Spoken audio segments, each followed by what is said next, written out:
Je crois que s'engager, c'est inspirer aussi les gens autour de nous, de leur dire que si toi, une personne lambda, peut finalement changer les choses à ton échelle, bien tout le monde est capable de le faire aussi. Qu'est-ce que je peux faire, moi, à mon petit niveau, pour laisser un monde meilleur? Si on attend d'être parfait, on ne se lancera jamais, on ne commencera jamais. La clé essentielle du féminisme, c'est la notion de sororité. Ça sert à rien d'avoir 15 jeans dans son placard vu qu'on n'en porte que 2. Bien consommer aujourd'hui, c'est acheter des belles pièces et pouvoir les accessoiriser, les réinventer, les porter différemment. Vraiment savoir ce qu'on achète parce qu'on l'aime vraiment et qu'il est intemporel aussi. Bienvenue dans Nouveau Modèle, le podcast sur la mode responsable et engagée. Je suis Chloé Cohen et chaque mercredi, je donne la parole à des femmes qui font bouger les lignes de l'industrie textile. Parce qu'elles connaissent les impacts négatifs de cette industrie sur nos vies et sur l'environnement, ces femmes ont choisi de mettre en avant une mode plus humaine, plus durable, plus inclusive et moins polluante pour notre planète. Cette semaine, je reçois Émilie Albertini. Son nom vous dit peut-être quelque chose, ou bien son visage, car vous l'avez aperçu dans des émissions de relooking à la télévision.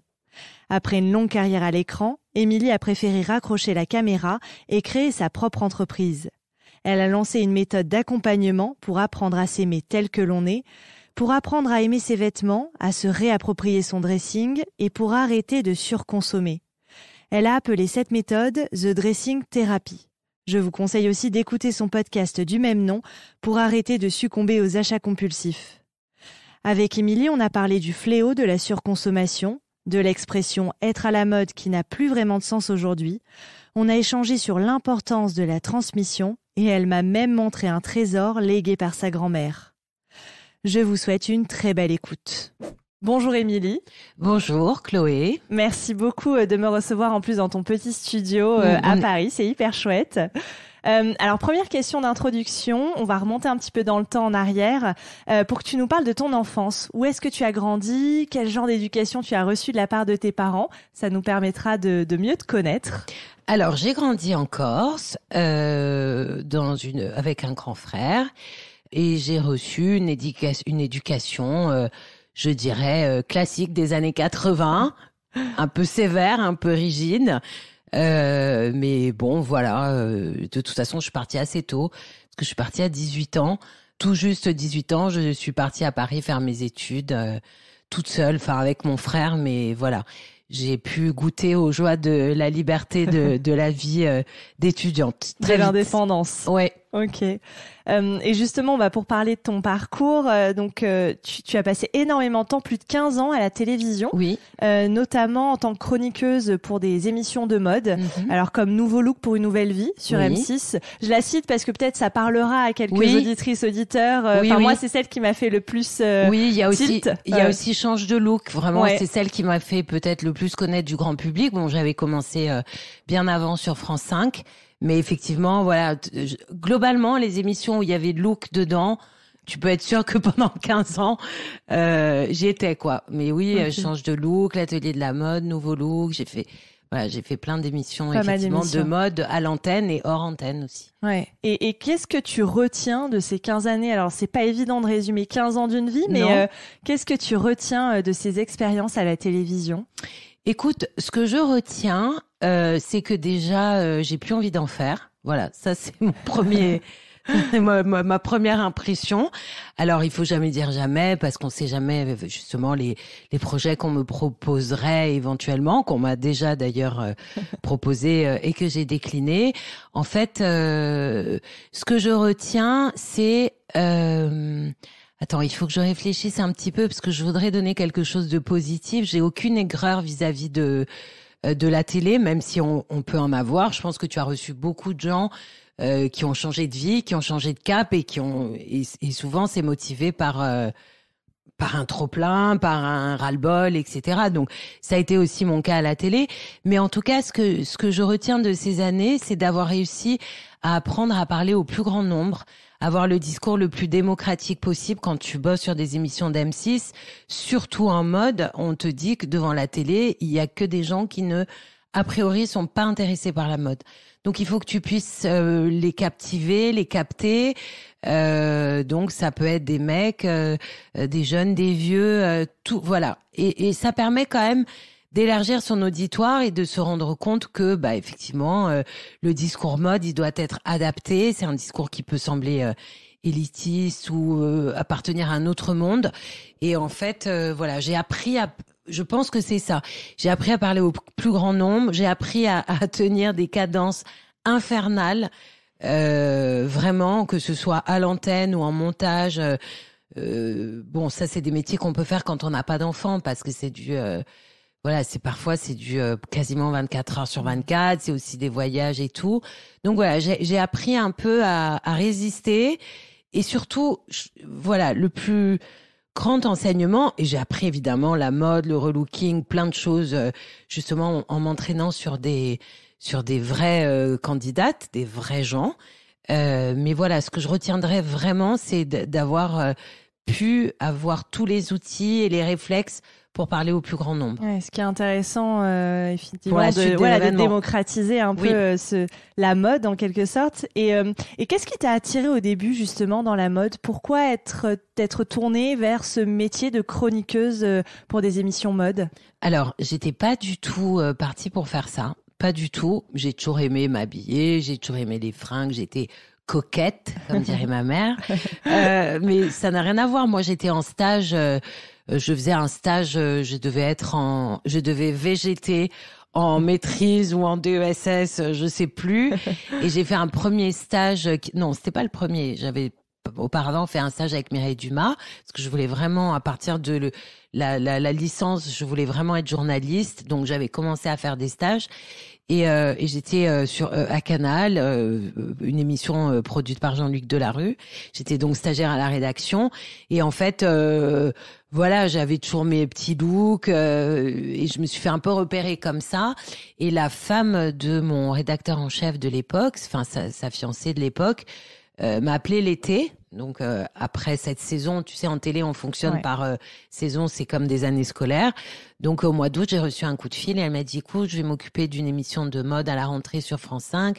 J'aimerais vraiment que tu passes des essais pour être chroniqueuse. J'ai dit, mais quoi ? Mais je veux pas du tout faire d'antenne. En plus, je suis pas très à l'aise avec la notoriété. C'est pas quelque chose que j'ai voulu, que j'ai recherché, la fame, etc.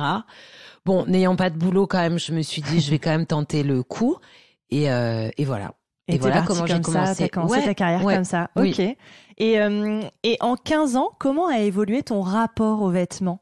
Parce que j'imagine qu'entre tes débuts et aujourd'hui, il y a dû y avoir pas mal de changements. Ça n'a presque plus rien à voir. Alors moi, j'ai toujours, depuis le début, même mes petites chroniques, quand j'avais 20 ans, c'était vraiment la débrouille, c'était faire des looks de créateurs à moins de 100 €, voilà.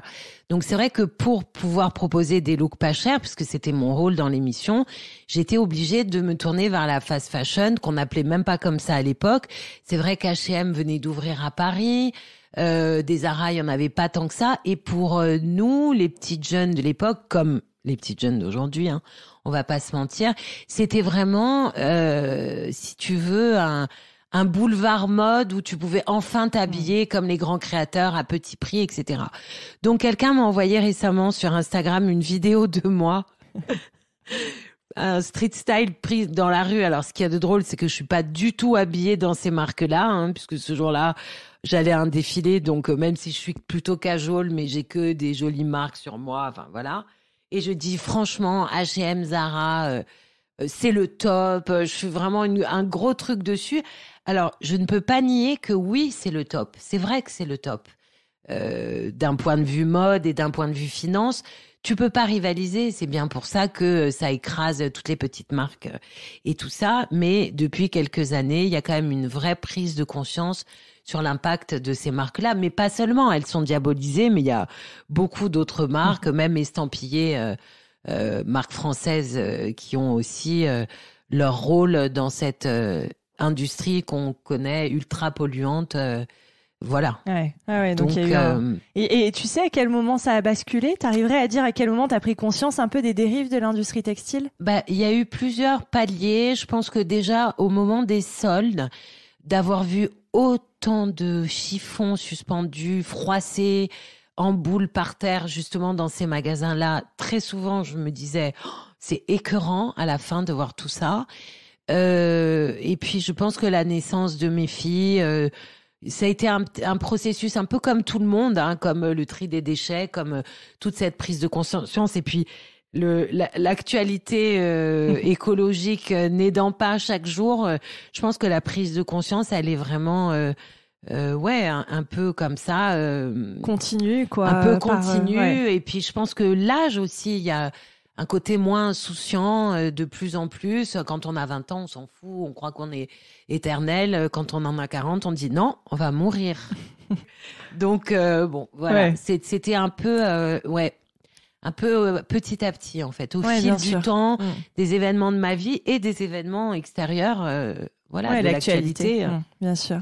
Et est-ce que tu penses que la télévision a influencé d'une façon ou d'une autre ton rapport à la mode, aux vêtements? Parce que la télévision, c'est beaucoup l'image de soi.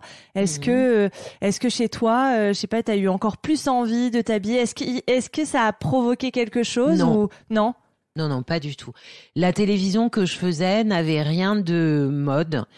Quand on fait des émissions de relooking, alors non, j'exagère. J'ai fait des émissions de très mode et des émissions de relooking. Pour moi, le relooking, c'est pas de la mode. D'autant plus quand c'est sur M6. Pour moi, c'est un événement, c'est un avant-après. Tu regardes ça comme tu regarderais Déco, comme tu regarderais un truc avec une évolution. Et c'est hyper addictif parce que tu tombes sur l'émission au début, mais tu as envie de voir jusqu'à la fin où est-ce que ça va aller. Tu vois, c'est comme les maçons du cœur. Je sais pas si tu regardes, c'est un truc sur TMC où ils refont des baraques à des familles. Bon, c'est nul, mais tu te tapes 500 épisodes d'affilée, tu te couches à 4 heures du mat, t'en peux plus, t'es hypnotisé parce qu'il y a cette espèce d'avant-après. Donc toute cette partie, quand j'étais sur M6, et ça a duré quand même un moment, je ne me considérais pas du tout comme... Je faisais pas de la mode. C'était du conseil pratique. Il se trouve que c'était au travers des vêtements, mais c'était plus du coaching, c'était plus de l'estime de soi, voilà. Après, j'ai fait des émissions qui étaient plus mode, notamment la première sur France 5. Et puis après, j'ai bossé pendant quelques années aussi avec Loïc Prigent en tant que réal. Je réalisais des sujets pour lui. Mais là, encore une fois, même le fait d'assister au défilé, tout ça... Non, je ne dirais pas que la télé a influencé quoi que ce soit ou mon image ou non, pas du tout. Tu vois, je pense que je t'aurais répondu différemment si j'avais été à la rédaction d'un magazine de mode, mais là vraiment, je veux dire, tu vois, tu pars en tournage, t'es avec des techos, ils sont en Carhartt de la tête aux pieds, ils en ont rien à cirer. Tu vois, jean basket, quand je fais pas d'antenne et puis quand je faisais de l'antenne, oui, je m'habillais, je me préparais, mais pas plus que ça, en fait. Ouais, t'avais un certain recul sur ça, quoi. Il y avait pas de... Non. D'accord. Et c'est marrant parce que tu me racontais aussi lors de notre premier échange en 2006-2007, donc à la télé pour les émissions de relooking, tu pouvais dire on garde, on donne, on jette. Aujourd'hui, on peut plus dire on jette. Impossible. Bah, même toi, tu pourrais plus dire. Ah non, mais c'est ça m'écorche. Je veux dire, en fait, tout ce que je raconte et dont on va parler, tu vois, dans ma méthode et tout est fait le plus sincèrement du monde. Je surfe pas du tout sur la vague. Ça fait partie vraiment de mes convictions. Et effectivement, j'avais cette émission Change de look qui était un peu précurseur parce que finalement, j'ai fini par le proposer à des clientes privées. J'allais dans le placard des nanas, des participantes, et puis on essayait de faire avec ce qu'elles avaient. Alors, à l'époque, c'était vu sous le prisme de faire des économies, parce que c'est l'obsession d'M6. La ménagère, le budget du foyer, etc. Donc, dans cette histoire d'économie, il y avait, avant de te relooker avec des nouvelles fringues, des nouveaux vêtements, on va déjà regarder ce que tu as chez toi. Donc, effectivement, elles essayaient, et puis je faisais un vrai tri en amont. Et il y avait la séquence, on garde, on donne, on jette. Et aujourd'hui, on ne jette pas du textile. D'ailleurs, tu vois, derrière toi, il y a un panier avec des chutes de tissu, des pyjamas tachés, plein de petits bouts de trucs que je vais emmener à faire recycler. Ouais. On ne jette plus les textiles. C'est criminel, j'exagère, mais tu vois, on recycle en fait. Soit effectivement... On donne quand c'est propre, quand c'est non taché, non troué, à des associations, mais aussi à des membres de sa famille, à sa femme de ménage, à sa nounou, voilà. On donne à des assos, on donne à recycler, et nous-mêmes, on recycle, tu vois. Ouais. On fait des chiffons, enfin, on fait comme faisaient nos grands-mères. Tu vois, tu fais des chiffons, tu remplis un coussin avec des chutes de tissu, ta fille, ton bébé, elle a un tableau avec des crêpes, tu lui découpes à un bout d'éponge dans une vieille serviette. Non, mais j'en suis là. Et c'est hyper jouissif en vrai. Il y a un petit côté. J'ai toujours. C'est vrai que depuis toujours, j'ai toujours adoré, par exemple, aller chez le couturier, aller à la retouche. Tu vois, ce sont des réflexes. Je m'en rends compte avec mes clientes et mes participantes des masterclass. On n'y pense plus. C'est-à-dire qu'avant, c'est pas pour rien qu'on a des photos de classe des années 80 avec des pièces au jean, des patchs, des Rolling Stones et tout. Parce qu'avant, on avait un trou, on le raccommodait, on rapiéçait. Et moi, je l'ai toujours fait, ça, honnêtement. Je transforme aussi, tu vois, j'apprends aussi beaucoup dans mes masterclass à transformer quand je parle de tri de placard. Et justement, dans tous ces tas que je conseille de faire, on garde, on met de côté, on donne à recycler, on donne tout court et on upcycle. C'est dans cette partie upcycling que je propose d'avoir l'idée de se dire, mais attends, cette robe, je la mets pas, mais peut-être que si c'était une jupe, je la mettrais. Et si c'était un top, et je peux les séparer, ou ce gilet est trop long, je peux le raccourcir. En fait, il faut savoir qu'en termes de retouche, de couture, on peut absolument tout faire. Et il vaut mieux y mettre le prix, c'est-à-dire parfois on va se dire « Ah non, je ne vais pas mettre 60 € pour resserrer mon manteau ». Mais en fait, oui, parce que tu l'auras encore plus amorti. Tu rajoutes 60 € et tu lui rajoutes peut-être 6 ans de vie. Donc, c'est très important et c'est vrai que ça, je l'ai toujours fait. Okay. Mais en résumé, oui, je ne pourrais plus prononcer aujourd'hui « on jette du textile ». Ouais. C'est impossible. Et justement, on va parler maintenant de The Dressing Therapy, donc la méthode que tu as créée.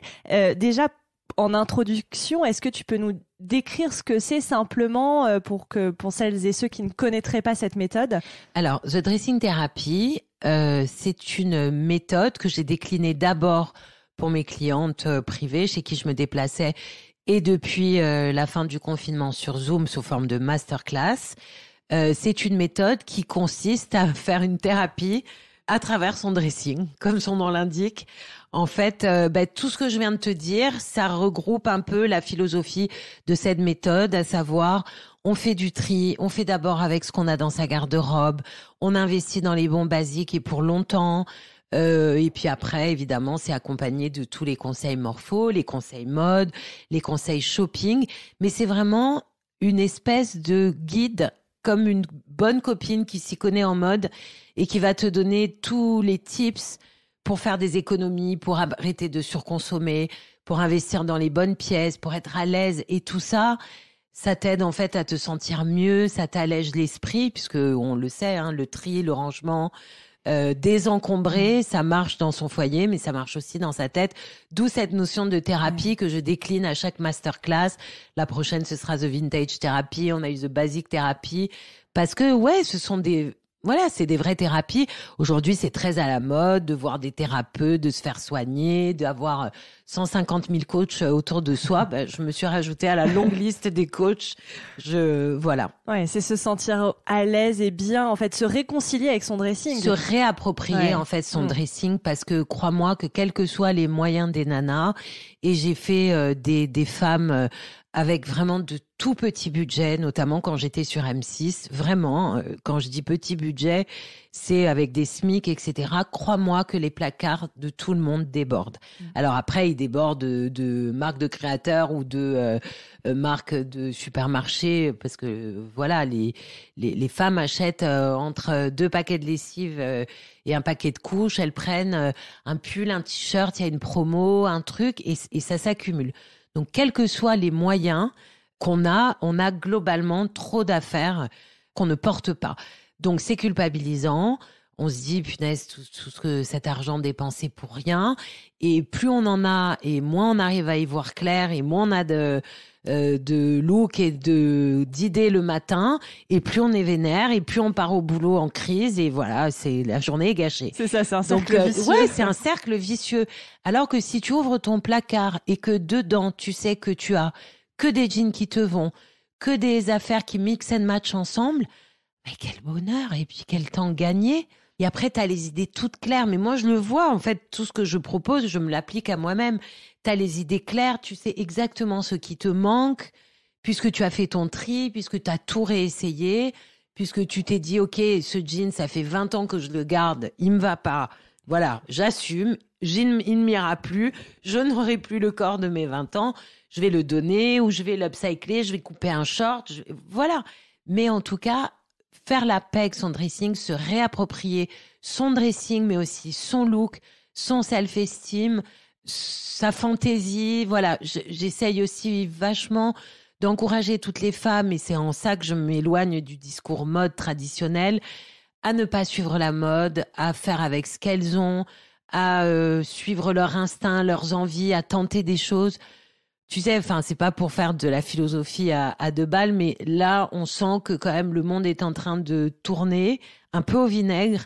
Peut-être que ça va pas durer si longtemps que ça, donc autant en profiter. Et tu vois, la mode, c'est vraiment un terrain de jeu et vraiment s'affranchir de toutes les injonctions, de tous les diktats, s'amuser et employer son argent à bon escient, tout en ayant une conscience écologique. Ouais. Donc, tu vois, il y a quand même beaucoup du boulot. Ouais, il y a quand même du boulot.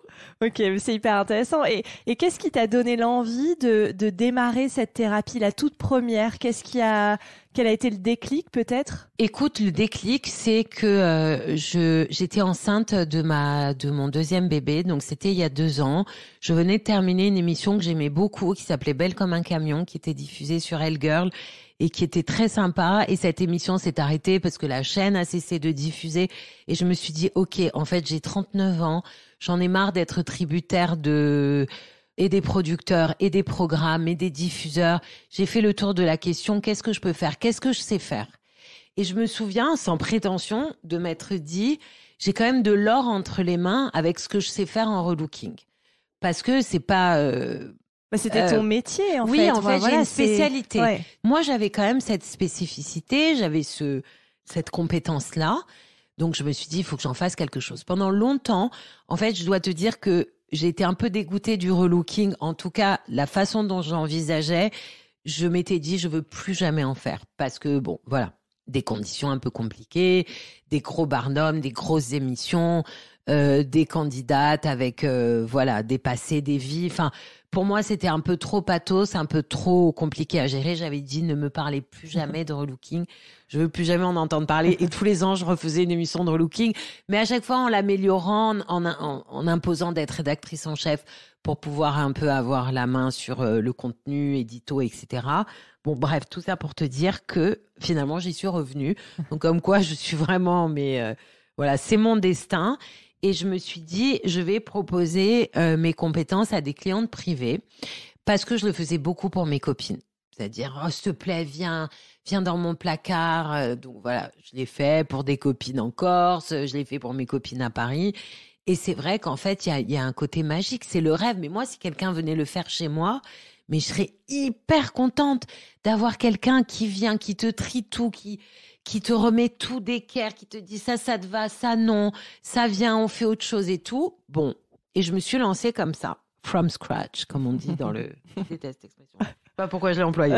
Mais bon, je me suis lancée un peu comme ça. J'étais enceinte, j'ai monté un compte Instagram pseudo-pro pour parler plus de mode et d'être, voilà. Et j'ai eu mes premières clientes et ça a très bien marché. J'avais des retours tellement positifs parce qu'en fait... on passe un bon moment ensemble, tu vois, et puis tu rentres quand même dans l'intimité d'une femme. Elle va se changer devant toi, donc tu la vois plus ou moins en sous-vêtements. Elle te parle de ses complexes, ça j'aime pas. Et puis tu lui montres qu'en fait, grâce aux coupes des vêtements, tu peux complètement avoir l'impression de faire ou 10 ans de moins, ou 10 kilos de moins. Alors, je précise, hein, je ne suis pas, voilà, il n'y a aucun diktat morphologique, mais c'est quand même on chouette. A des complexes ou des complexes, voilà, chacun les siens, on ouais. s'assume, on ne s'assume pas. En tout cas, c'était des moments hyper sympas. J'ai eu des retours même vraiment parfois plus que surprenants, tellement ça allait plus loin que cette simple journée, avec vraiment des déclics, des envies, voilà. Et puis moi, j'adore les femmes et j'adore les soutenir et j'adore les accompagner. Voilà, j'y mets tout mon cœur, j'y mets toute ma gentillesse et mon empathie et ma sororité. Donc, c'était hyper sympa. Ceci dit, c'était une offre qui était peut-être un peu élitiste puisqu'elle concernait uniquement les Parisiennes ou la banlieue parisienne, que ça coûtait un peu cher parce que au-delà de ça, il y avait tout un travail après où je leur faisais un shopping, je leur envoyais des fiches avec leurs photos prises le jour de la dressing thérapie, plein d'idées de look. Enfin, C'était très complet. Et je me suis dit, bon, je vais quand même mutualiser ça. Je vais pas pouvoir le proposer individuellement à des femmes qui habitent en province parce que ça coûterait trop cher. Il faudrait en plus du coût de la journée assumer le transport, etc. Donc, je vais mutualiser. On va faire des masterclass physiques. Et là, j'ai commencé à me renseigner pour des showrooms qui pourraient nous recevoir. Donc, on était tombés d'accord sur une date à Marseille au mois d'avril. Ça allait être super sympa. J'avais fait un sondage sur Instagram pour voir quelle est la région qui répondait le mieux. Donc, très honnêtement, c'était un peu autour de toutes les grandes villes. Bon, Marseille, c'était plus simple parce que le sud, parce que voilà, ça me ressemblait plus pour commencer. Et puis, ça, c'était début avril. Et puis, le 14 mars, voilà, annonce de confinement. Je me suis dit, ça va être compliqué pour ce projet.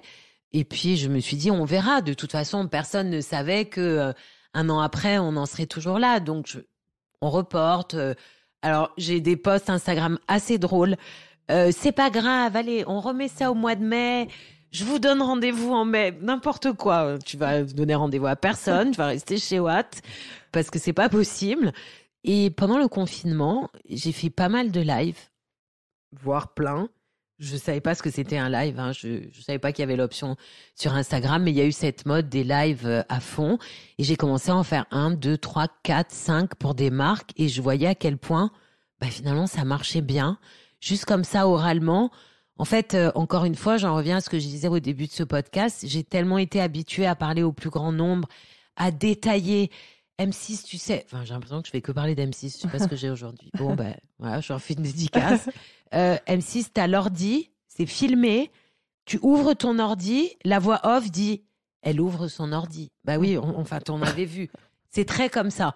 Mais du coup, tu détailles tout, t'expliques tout, tu rentres dans les détails. Et là, il ouvre la porte et il lui dit qu'il n'est pas content. Scène, ouvre la porte, je ne suis pas content. Et tu désamorces. Tu vois les sujets, tu les lances, il y a le sonore et tu le désamorces. C'est-à-dire tu peux pas t'y perdre. En fait, c'est fait pour les gens qui ne regardent pas la télé, qui font la cuisine, qui font le ménage. Donc voilà. Bon, tout ça pour te dire que tu vois, à l'époque, ça me saoulait, je trouvais ça débile et j'en pouvais plus. Mais finalement, dans la vie, voilà, rien ne sert à rien et tout peut être réutilisé. Donc j'ai perdu le fil. Donc, tu l'as mis en pratique pour tes lives Instagram. Donc, j'explique bien, tout en détail, etc. Et puis, au bout quand même du 7e, je trouvais qu'on me voyait beaucoup. À cette période-là, hormis les coachs de sport qui étaient là quotidiennement et c'était génial, je trouvais que tout le monde prenait un peu la parole à tout bout de champ. Il y avait beaucoup trop de lives et j'avais pas du tout envie qu'on voit ma gueule en permanence sur Instagram. Je me suis dit, OK, ça a l'air de bien marcher. Il y a un contexte actuel qui fait que les gens sont plus volontiers devant leur ordi, commencent à apprendre tout ce qui est le télétravail, les cours à distance et cette espèce de nouveau monde qui s'ouvre à nous. J'ai stoppé tous les lives, j'ai refusé toutes les demandes en me disant quand même, j'ai toujours un petit coin de marketing dans ma tête en me disant, là, il faut que je me fasse un peu plus rare. J'ai amorcé quelque chose, les filles ont envie, il y a une envie, donc je vais lancer ma masterclass 3 semaines après. Bon, ça c'était très ambitieux, mais je l'ai fait au prix de Nuit Blanche et de voilà. Et je me suis dit, en fait, ça va être très simple. Je vais leur parler, je vais faire des réunions Zoom. Et ce qui me manquait sur ces lives Instagram, c'est quand même du concret. Donc, avec certaines marques, je m'étais fait livrer des vêtements que je pouvais montrer et tout, mais c'était pas encore tout à fait concret. Donc là, les masterclass, elles se sont évidemment upgradées. Et je propose, en fait, pendant toute la masterclass, c'est une masterclass qui commente un document qu'elles recevront ensuite, qu'elles téléchargeront, qu'on appelle le e-book. Et sur lequel, en fait, c'est comme si tu avais le L spécial mode, pour chaque masterclass. Donc, tu as des inspi, du texte, des conseils morpho, du shopping. Et tout de suite, on a mis en place des partenariats avec des marques pour nous accompagner sur ces masterclass. Et en fait, c'était vraiment pour dire à mes participants des masterclass, le fil rouge, c'est toujours d'abord, vous faites avec ce que vous avez. Tu vois, on a eu une masterclass pour préparer sa valise d'été correctement, pour arrêter d'emmener n'importe quoi, des choses que tu vas jamais mettre, des talons que tu mets pas à Paris, aucune raison que tu les mettes en vacances ou t'es relax, tu vois.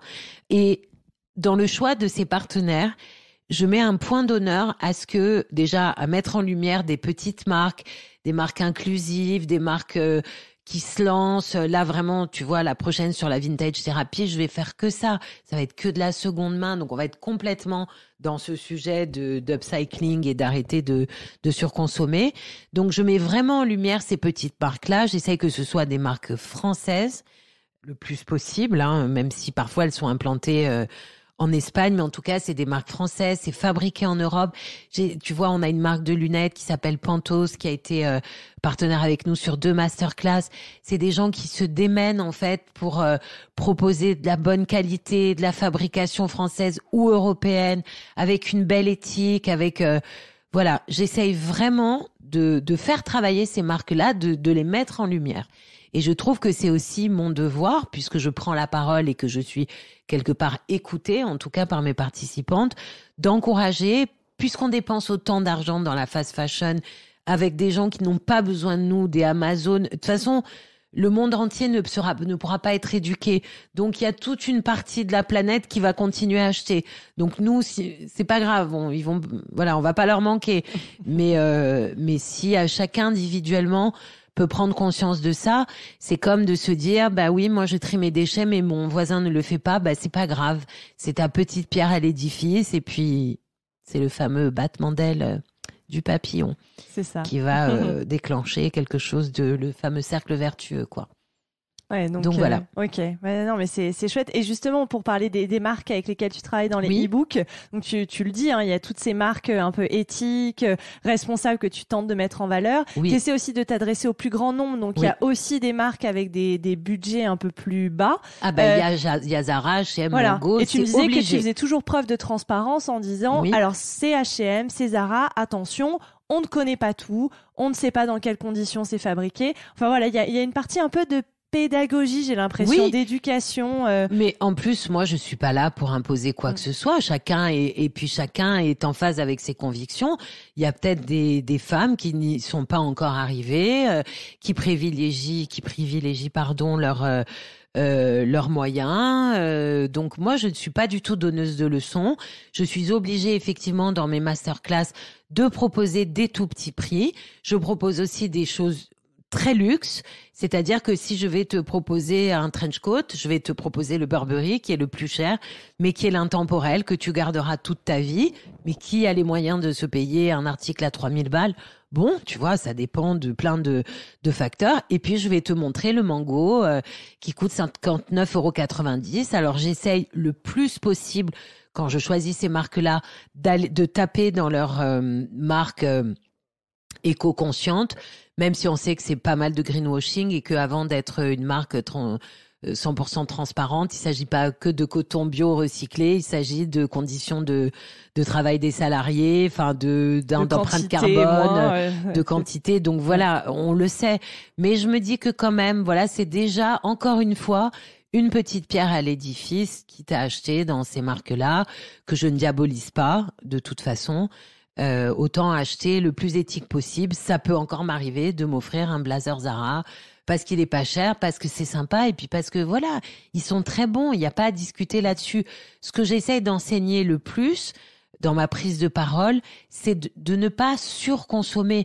Moi, j'ai acheté il y a 2 ans un manteau H&M. Alors, c'était H&M Premium, un peu plus cher. Mais ça fait 2 ans que je le porte tous les jours.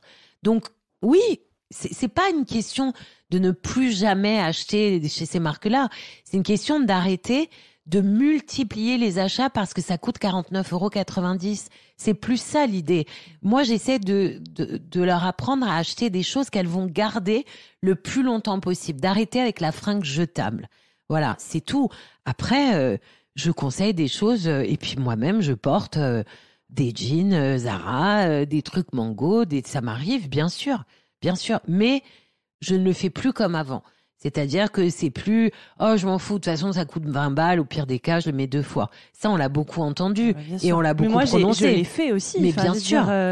Mais tout le monde l'a fait. Personne n'est clean. De toute façon, personne n'est clean dans rien.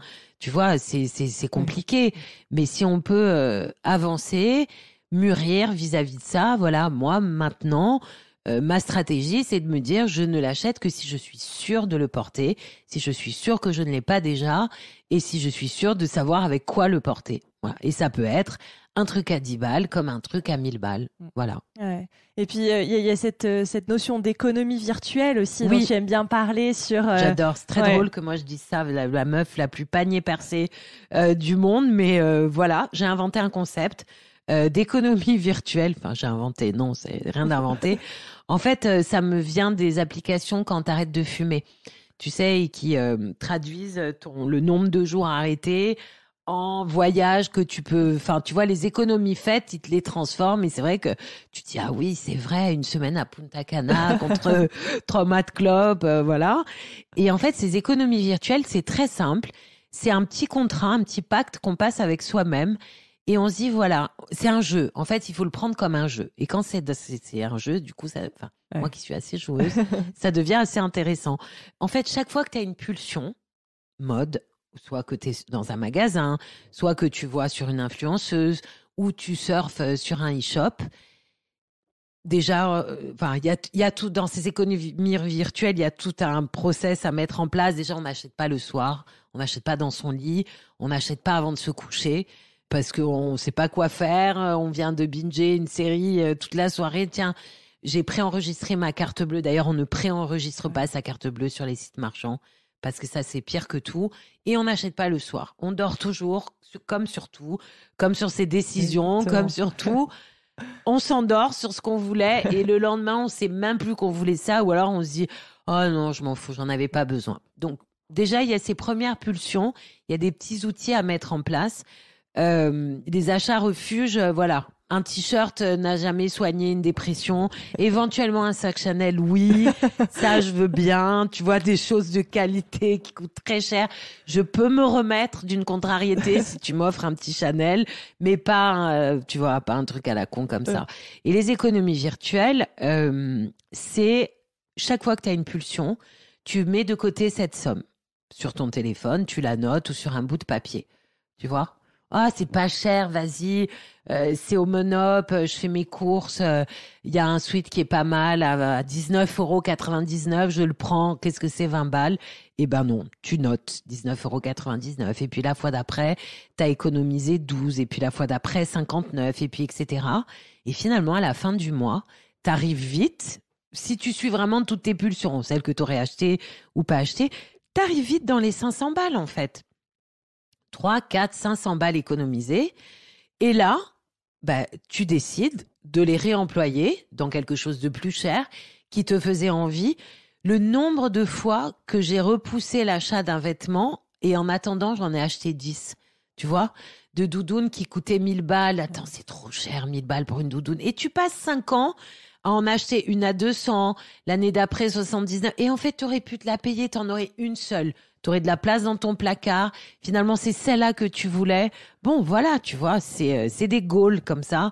Et ces économies virtuelles, elles te permettent de te rendre compte à quel point tu n'as pas besoin d'acheter comme ça tout le temps. Et surtout, elles commencent à mettre en place, encore une fois, le fameux cercle vertueux des achats réfléchis, des achats pensés, et retrouver et redonner du sens à tes achats. Quand ça fait 1, 2, 3 mois que tu targetes un truc qui te plaît, dont tu as envie, mais qui était trop cher, et que tu te rends compte que finalement, tu as réussi à faire des économies, tu t'es rien offert pendant ces 3 mois, et que donc tu mérites bien, cette fois-ci, cet article que tu voulais, déjà tu déculpabilises, parce qu'il y a toujours une grande culpabilité à s'offrir des fringues, parce que ce n'est pas un bien essentiel. Enfin, pour moi, oui. Mais tu vois. Pour moi aussi, mais. Mais tu vois, c'est pas un bien de première nécessité. On pourrait sortir tous habillés pareil. Voilà, on vivrait de la même façon et en bonne santé. Donc, tu as toujours cette petite part de culpabilité. Du coup, tu te l'enlèves parce que cette fois-ci, tu as la notion de mérite. Et surtout, tu redonnes du sens à ton achat. C'est-à-dire, tu l'as attendu.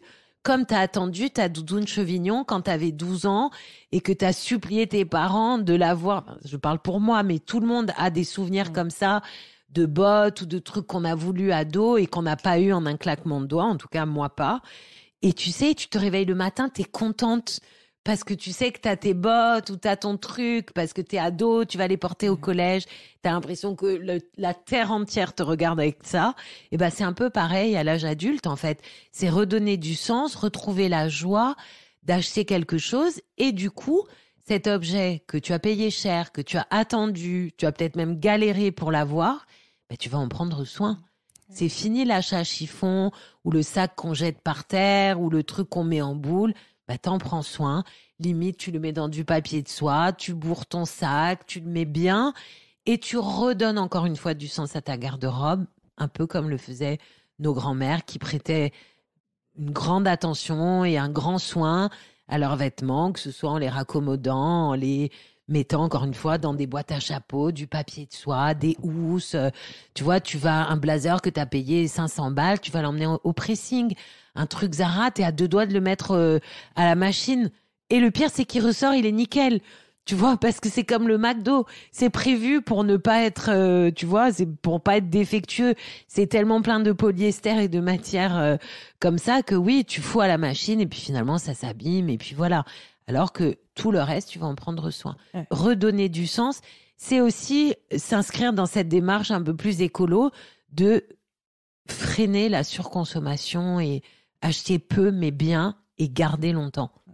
Mais ce que tu dis, ça me parle énormément parce que moi, quand j'ai découvert la mode responsable, au-delà de l'aspect éthique, on fait attention aux autres, à la planète, il y a eu cet aspect de mais quel plaisir de réacheter des vêtements, quoi. Bien sûr. C'est assez impressionnant. Enfin, s'il y a des gens encore qui nous écoutent et qui n'en sont pas encore là, juste essayez une fois, vous verrez le plaisir que c'est d'acheter un vêtement qu'on a convoité, beau. Enfin, c'est un vrai plaisir. Dont quoi. On sait qu'il a été fabriqué avec soin. Et puis quelque part aussi qu'il y a aucun enfant impliqué dans la fabrication de ce truc. Enfin, tu vois, même pour soi, pour sa propre conscience, c'est très très jouissif. Ouais, vraiment. Et il y a cette notion. Alors moi, je suis pas du tout matérialiste. Je me sépare très facilement des affaires, des apparts, des meubles, etc. Mais il y a cette notion de posséder des jolies choses aussi, qui je trouve aujourd'hui est importante à l'heure d'Amazon où on te vomit des tonnes et des tonnes de trucs en plastoc, tu vois, d'avoir des jolies choses dans son placard, d'avoir, oui, encore une fois, des choses bien rangées, ce que tu disais, le plaisir d'avoir une jolie pièce, tu vois. Ouais. C'est hyper sympa, surtout en grandissant. C'est vrai que quand tu vois, moi, je vois ma fille ado, alors, elle, tout ce qui l'intéresse, c'est d'être sapée comme Kylie Jenner. Donc, elle est très polyester, très polaire. Tu vois, elle y est pas encore. Et puis, vraiment, là, pour le coup, j'ai beau lui apprendre, l'éduquer. C'est chaque chose en son temps. Voilà, faut pas des ados éco-conscients, à part Greta. Oui, enfin, je te dis ça, c'est pas vrai. Ils sont très anxieux vis-à-vis de leur avenir, de la planète, etc. Mais leur égoïsme fait qu'on ne le met pas tout à fait encore en application avec sur les vêtements, sur les vêtements, sur les coques de téléphone. Voilà, les mamans d'ados savent de quoi je parle. Donc voilà, tout ça pour te dire quoi? Je sais plus. Et je crois qu'on a perdu le fil. Non, mais c'était le plaisir d'acheter. D'acheter, de prendre soin et de posséder des jolies choses. Ouais, non, ça c'est vrai. Et c'est marrant que tu parles aussi de tes filles, parce qu'il y a ce côté transmission. J'avais lu dans une interview où tu disais, moi c'est vrai que ma grand-mère m'a transmis des jolis vêtements. Bah oui. Et moi j'ai eu ce cas de conscience de me dire, je vais pas transmettre des t-shirts Zara à mes filles, quoi. Non. Il y a ça vrai, aussi. Ouais. Parce que pour moi, ça fait partie d'un patrimoine que tu transmets à tes enfants et à travers ces objets, ces bijoux, ces montres, ces sacs. Je parle pas forcément de choses de luxe parce que tu vois, on a tout eu des sacs vintage de nos grands-mères ou même de seconde main qui n'étaient pas griffés et pourtant qu'on adore. Je parle pas forcément de choses de luxe. Je parle encore une fois de jolies choses que tu vas pouvoir garder longtemps.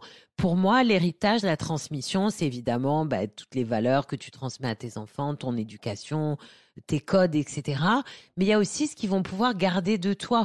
Et je parle pas forcément une fois que j'aurais cassé ma pipe, tu vois.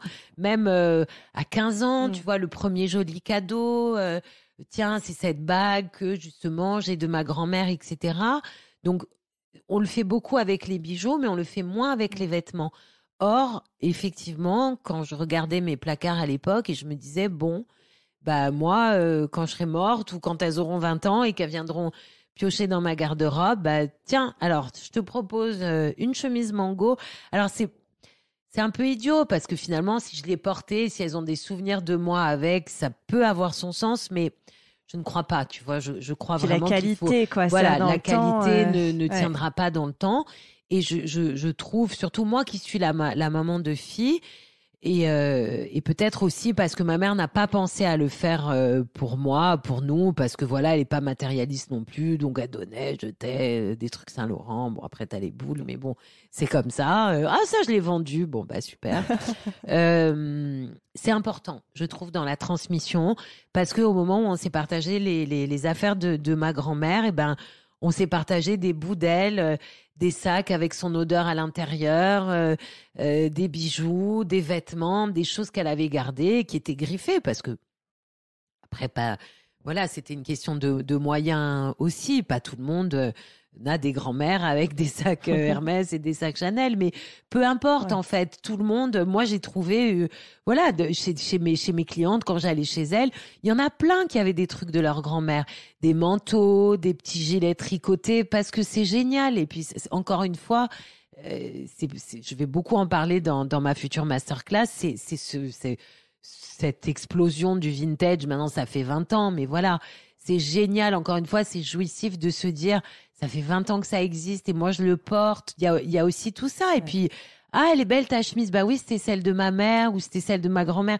Redonner du sens, redonner une histoire, un parcours à ces vêtements. Ouais, et puis on est beaucoup plus attaché aux vêtements qu'à une histoire aussi. Enfin, il y a quelque chose impossible à jeter. Attends, je vais te montrer quelque chose. Vas-y. En direct live. J'ouvre mon petit buffet. Alors, regarde ça, la relique. Je te sors le Kelly que je dois faire réparer justement avec un partenaire à Paris qui retape les sacs. Mais tu vois, ce serait pas un Kelly. Alors je sors là pour vous expliquer, je sors un Kelly vintage très abîmé dont la anse s'est barrée. Mais ce serait pas le Kelly de ma grand-mère, je l'aurais jeté. Tu vois, ce serait un sac noir. Ou jamais acheté. D'ailleurs, tu l'aurais vu sur un marché ou un truc comme ça. Voilà. Déglingué, je vais pas acheter ça. Or, il était à ma grand-mère, il a 50 ans. Je vais aller le faire réparer. Je vais faire en sorte que, bah voilà, il n'y ait pas les coins crevés comme ça. Donc, voilà, il y a aussi des gens à Paris qui ouvrent des cordonneries à l'ancienne, qui proposent de retaper des sacs.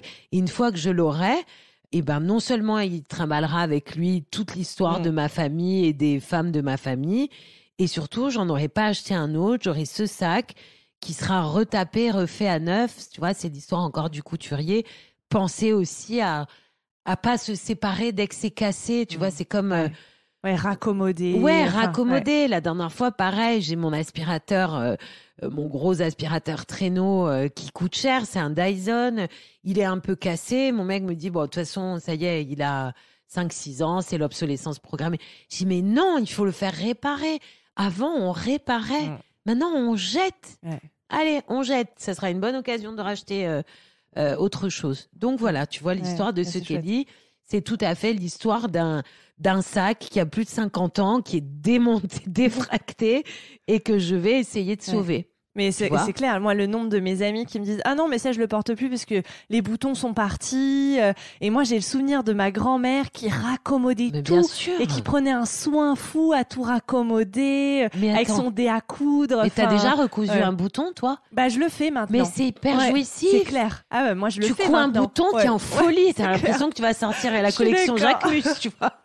C'est exactement ça, trop fière. Trop fière. Et puis tu dis, oh, c'est tellement pratique, ce bouton qui me manquait, maintenant je l'ai. Mais c'est vrai, tu vois, c'est comme les zips. Quand tu fais changer un zip chez le couturier, tu récupères ta veste avec le zip qui est réparé, mais t'es refait pour la journée. C'est génial, c'est comme si tu l'avais acheté une deuxième fois. C'est exactement ça. Ouais. Et j'aimerais bien aussi qu'on parle de notions un petit peu plus larges parce que je trouve qu'à force de les nommer, elles perdent un peu de leur sens. Sur notamment trouver son style ou être à la mode. Est-ce que ça veut encore dire quelque chose ou l'expression être à la mode? Comment on fait pour trouver son style? Toi qui a cette thérapie justement pour accompagner les gens, je sais pas ce que tu pourrais nous en dire de ça. Voilà, est-ce que alors aujourd'hui, honnêtement, il y a plus d'être à la mode parce qu'il y a plus de mode en fait. Ma mère me disait tout le temps, tu sais, nous dans les années 70, si tu sortais pas avec les cheveux raides et un jean pas de def, mais c'était impossible. C'était une mode et c'était celle-là. Aujourd'hui, tu peux sortir en mode Vanessa Paradis, époque Lenny Kravitz, sans problème. Tu peux être minimaliste, tu peux être sportswear et tu peux être toutes ces femmes à la fois chaque jour de la semaine, en fait. Donc, être à la mode ne veut plus dire grand-chose. En revanche, trouver son style, oui, bien sûr. Trouver son style, c'est hyper important. Et trouver son style, c'est s'affranchir de la mode, justement. C'est arrêter d'essayer d'être à la mode. Trouver son style, c'est se dire, OK, moi, ce qui me plaît, c'est d'être comme ça. C'est pas à la mode, c'est pas dans les magazines. C'est pas grave, c'est mon style. Moi, par exemple, j'adore dans la rue. Alors, à Paris, franchement, ça se voit moins. Mais dans le sud ou en Corse, mais il y a de ces phénomènes, de ces looks. Mais j'adore. Elle a trouvé son style. Elle a beau être genre noire, cramoisie par les UV au mois de février, la cagole du Sud, c'est pas du tout péjoratif. Il y avait d'ailleurs eu un super documentaire à l'époque sur la cagole qu'il faudrait que je re-regarde. J'avais bien aimé. Mais elles ont leur style. Et elles sont à l'aise et elles sont en phase avec ce qu'elles sont. Elles se trouvent jolies. Et puisqu'elles se trouvent jolies, on les trouve jolies parce qu'elles dégagent de la confiance en elles. Donc, tu vois, avoir son style, que tu sois gothique, minimaliste, sapé comme l'as de pique, si tu l'assumes et que tu es bien dedans et que tu rayonnes et que on sent que c'est ta touche à toi, bah, c'est génial, tu as tout gagné. Donc, il y a pas vraiment de conseils à donner à part le plus important, c'est le regard des autres et le regard qu'on porte à soi-même. Et ça, je le dis alors que je peux être assez intransigeante sur moi-même, mais se sentir bien, abstraction faite des autres, de leurs conseils, mais non, tu sais bien que toi, ça te va bien le court, alors qu'on adore porter du long, on n'écoute pas les autres. Le plus important, c'est de s'écouter soi-même. Moi, il m'arrive d'aller à des événements, ou que ce soit une soirée, et d'être trop bien habillée, je me change, parce que ce n'est pas moi, j'ai l'impression d'être déguisée. Moi, par exemple, si je suis trop sophistiquée, trop maquillée, trop sapée, je déteste. Et objectivement, je sais que ça me va mieux que d'être en jean et t-shirt. Mais je me sens bien en jean et t-shirt. Donc, je mets jean, t-shirt, bijoux, rouge à lèvres, talons. Mais ce sera jean, t-shirt et pas robe noire. Tu vois ce que je veux dire? Donc, il faut savoir s'écouter, mais ça prend du temps. Ça prend du temps, beaucoup de temps. Il faut arriver, je pense, enfin, ça prend du temps. Tout dépend à l'âge où on commence à se poser ce genre de questions. Mais il y a un moment où on se dit, OK, je vais pas suivre les dernières modes. Aujourd'hui, il y a Instagram, il y a Pinterest, il y a les magazines féminins. On ne peut pas, c'est une course perdue d'avance. On est inondé d'images. Inondé. Le dernier sac en chasse un autre, les lunettes ceci, c'est la mode des pastels, après c'est le rouge, après je dis n'importe quoi. C'est pas possible. Donc il faut faire du tri, encore une fois, comme tu fais dans ta garde-robe. Tu fais du tri dans cette banque de données d'images, tu t'en inspires, tu la digères et tu ressors quelque chose à ta façon. C'est comme à l'époque d'M6. Et moi, comment je suis habillée, tu vois, dans la rue. Et moi, ça va, je suis pas trop... C'est lourd, chacun est habillé comme il veut. Je juge personne, en plus, je regarde jamais ce genre de truc. Le conseil le plus important, c'est tu te sens bien. T'es bien en jog, t'es bien en... Je dis n'importe quoi, en rose fluo. Ben, tant mieux. Voilà, c'est ça le plus important. Que tu te sentes bien. Encore une fois, la vie est courte. On va quand même pas s'emmerder la vie à se dire, est-ce que si demain la police du stylisme me coince dans la rue, est-ce que ça passe? Et moi, je dis souvent à mes participantes, je dis, mais si vous vous trompez, personne ne va vous jeter des tomates. Enfin, c'est pas grave, hein. Si un jour le pull est pas sorti aux chaussettes, on va s'en sortir, hein. On va s'en remettre, c'est clair. On s'en remettra, quoi. Et c'est marrant parce que du coup, ça fait exactement écho à un tweet que j'ai lu il y a 2 jours. Et donc, je me suis dit, tiens, je vais le noter parce que ça me fait penser à Emily. Alors, le tweet disait, donc c'était en anglais, donc je le traduis un peu grossièrement. Le problème avec la mode, c'est qu'à la minute où l'on se dit que quelque chose est moche, ça devient extrêmement cool. Il ne faut plus s'en soucier et simplement porter ce que l'on aime profondément. Si vous pouvez faire ça, vous pouvez avoir du style. Donc, c'est exactement ce que je dis. Ouais. Bien sûr. Et puis même soi-même, on est lobotomisé. Tu vois un premier article qui sort, je pense aux grosses baskets Balenciaga, là, tu vois, les dad shoes et tout. Tu te dis, ah, horrible, mais qu'est-ce que c'est? Et puis tu finis par les aimer. parce que tu les as vus sur une telle.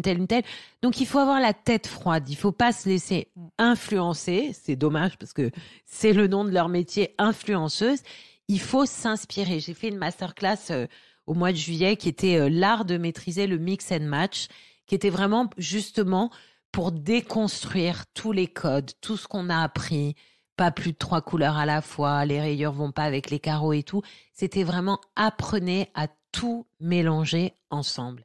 Et ça, encore une fois, c'est s'affranchir des dictates, c'est s'affranchir de « ah non, surtout pas »,« ah non, ça ne se fait pas ». Le seul truc qui ne se fait pas, c'est de porter des vêtements qui sont pas adaptés à un contexte. Voilà, on va pas à un mariage en jogging, on se pointe pas à un entretien d'embauche en pyjama. Enfin, tu vois, ça, ce sont des dictats d'éducation, mais pas de mode, en fait, tu vois.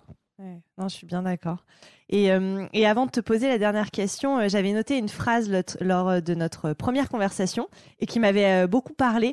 Tu me disais « Je ne suis pas parfaite, mais j'essaie d'être la plus honnête possible ». Et je me disais, en fait, ça résume tellement ce que devrait être la mode responsable, en fait. Je trouvais cette phrase assez parfaite. Ce que devraient être les gens, tu veux dire en général. Aussi. Le monde, hein, tout ça. La mode, oui, mais le monde, hein, c'est une vision plus globale. Mais du coup, c'est vrai que je me disais... Oui, en fait, aujourd'hui, l'honnêteté, c'est quand même une valeur qui se perd, hein, je trouve. Et c'est encore ce qui est le plus important de nos jours, être honnête, être en phase avec soi-même, être en phase avec ses convictions, dire la vérité, ne pas s'inventer une vie parfaite. Voilà, on n'est pas parfait, la mode n'est pas parfaite, une production 100% parfaite me semble impossible. Dès lors qu'il faut allumer une lampe pour coudre un truc, bon bah c'est déjà mort. Et puis à moins de tout faire à la bougie et à l'aiguille encore, où sont fabriquées les aiguilles. Enfin, après il y a des marques qui la poussent, hein, qui font attention même au fil, à plein de choses, mais être 100% green en mode, c'est impossible, ou en tout cas 100% éthique. En revanche, être 100% honnête, c'est possible. Et dans ce 100% d'honnêteté, il y a, bah oui, tel composant, bah on n'a pas pu faire en sorte qu'il soit absolument green, et ben il est comme ça. Et puis en revanche, celui-là, il est 100%. Donc au final, on a un produit qui est à peu près parfait. Mais voilà, l'honnêteté, c'est la valeur la plus rare et qui se perd. Mais l'être, ça me permet aussi de parler à mes participantes et qu'elles me fassent à ce point confiance. Elles savent que je suis honnête. Je ne vais pas leur raconter n'importe quoi parce que je suis payée ou parce que quoi que ce soit. C'est la vérité. Et quand je dis, bah ok, bah ça c'est H&M, c'est pas top, bah je vous le dis, c'est pas top, mais je le mets quand même parce qu'on peut pas s'en passer. Voilà. Ouais. Et alors, bah, la dernière question, un rituel de ce podcast que je pose à toutes les invitées. Est-ce que tu as des modèles dans la vie ? Ah, tiens, bonne question. Est-ce que j'ai des modèles dans la vie ? Je n'ai aucun modèle dans la vie. C'est dingue, ça. Oh non, j'ai pas de modèle. J'ai un modèle de vie, un goal. J'aimerais atteindre quelque chose, mais j'ai pas spécialement de modèle incarné que ce soit dans le cercle familial ou quand ce soit je réfléchis en même temps que je te parle. Non, j'ai pas de modèle. Non, j'ai pas de modèle. Je pense pas qu'il en faille un en plus. Je pense qu'il y a des gens sur notre route qui nous guident, qu'on connaît ou pas, qui peuvent nous inspirer. Et encore une fois, je reboucle avec tout ce que je t'ai raconté. L'idée n'est pas de copier, mais de s'inspirer. L'idée n'est pas de vouloir absolument ce qu'a cette influenceuse ou ce que j'ai vu dans ce magazine, mais je vais m'en inspirer parce que ça me donne une idée, parce que un peintre s'inspire de paysages pour peindre ses tableaux, donc on fait la même chose, mais l'idée de modèle, maintenant, en t'en parlant, me ferait dire que je voudrais être comme et puis je pense que ça peut générer de la frustration d'avoir un modèle aussi. Tu vois, de se dire j'y arriverai pas parce que j'y arriverai jamais. Non, laisse tomber la frustration. On a d'autres soucis. On peut pas s'imposer ça en plus. Non. Eh ben écoute, merci infiniment d'avoir répondu à toutes mes questions. Merci je t'en prie. J'espère que c'est vraiment un nouveau modèle ce que je présente. Moi je trouve. C'est pour ça que je t'ai invité sur ce podcast. Donc merci beaucoup. Je t'en prie, Chloé. À bientôt. Merci à Émilie d'avoir participé à cet épisode de Nouveau Modèle et merci à Thomas Langlin, notre ingénieur du son. Si vous aimez l'émission, dites-le moi avec des mots doux et des étoiles sur vos applications préférées et parlez-en autour de vous, c'est ce qui m'aide le plus à faire connaître le podcast. Pour ne louper aucun épisode, rejoignez-nous sur Facebook, Twitter et Instagram @nouveaumodèle.podcast. Je vous dis à très bientôt pour rencontrer un nouveau modèle.